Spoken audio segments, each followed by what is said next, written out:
We're also talking about inland flooding from storms. I mean, it's no joke. We saw it last year when Helene slammed parts of the country that everyone thought were immune from tropical systems, namely the North Carolina mountains.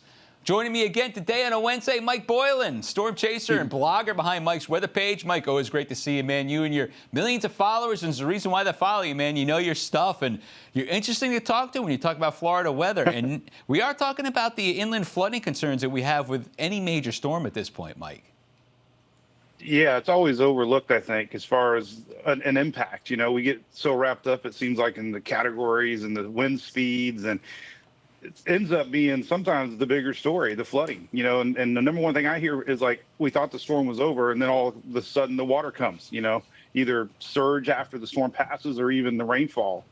So yeah, it's a bigger story than some think. The biggest one, and you were in it too, was Helene. That's the one that roared through the region. You were out there in your home area in Florida, and then it just didn't stop. It went all the way through Georgia, and then camped out for a day and a half or so, and around the North Carolina mountains, and just rained itself out.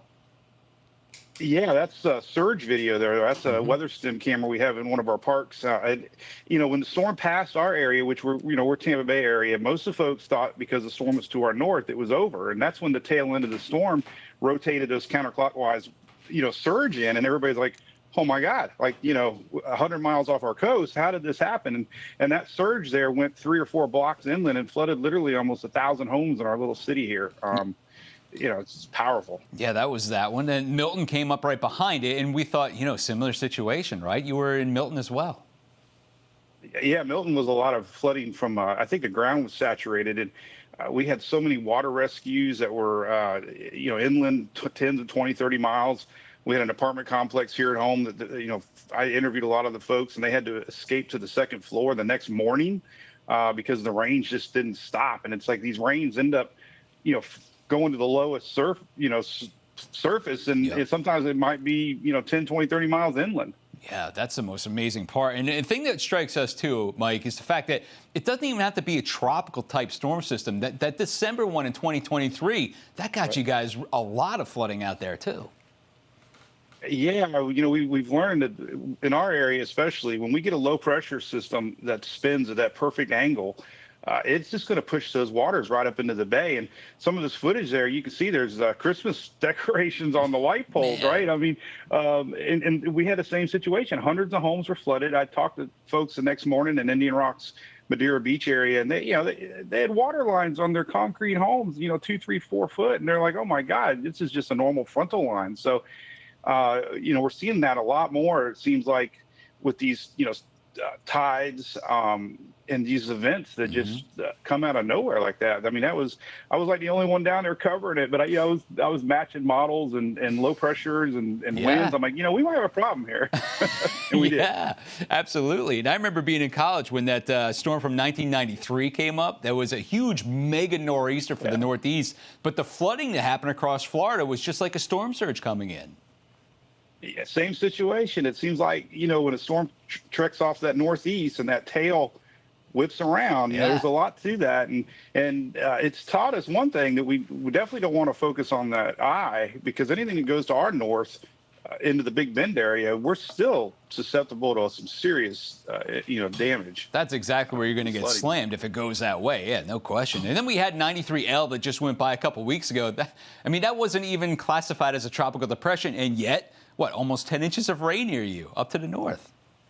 Yeah, another one, right? It's just it's incredible, you know. And I again, it's not an exciting thing to talk about, the flood, right? I mean, we talk, but you have to do it though, right? Well, we do, but the winds get all the hype, but the flooding, I'm telling you, I've you know, being out in it and listening to people that are affected, it's devastating. And you know, apartment complexes here being evacuated and all your belongings, it's become the new, not the norm, but definitely the story I've seen a lot more over the last couple of years. And I don't know if it's just growth or drainage systems can't keep up, but we get so much rain that falls and it just can't go anywhere, you know. And the last couple of years, it seems like it started with Ian, you know, with this type of setup. That's right. So, listen, we haven't had anything for us to go chase yet, which no one's complaining about, right? But what are you thinking about the chances Do you think we're going to get the cold front that develops something first around the southeast, or do you think it's going to be a tropical wave that comes in off the east? Which one's going to develop first?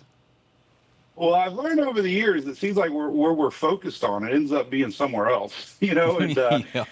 these frontal lines seem like they do that, off the East Coast. I'll still keep an eye on this wave in the middle Atlantic. It's drying up a lot. You can see that in the convection. A lot of times, I'm sure too, over the years, this first wave kind of clears the path maybe for the next wave, and we start to get a little moist environment. So I think we got to keep our eyes on that middle Atlantic.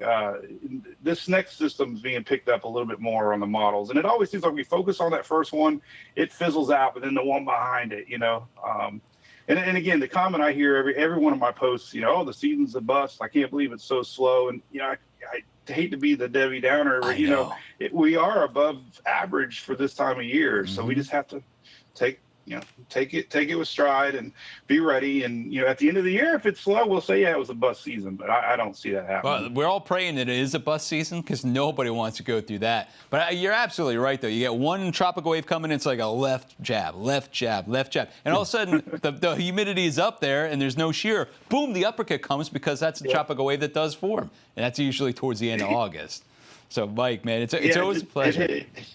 Right? Yes, sir. I love it, Bob. I appreciate it, man. Listen, we'll come up with topics next week because we know things are going to start getting spicy. Now we're talking about August. So I want to talk to you again next week when we're right now in one of the main months of formation. You talk about August through September. Definitely. It's going to start getting a little bit spicy, Mike. Great to talk to you, my friend. I'll talk to you again in just a little bit, man. Yeah. All right. Thank you. Yeah. Okay.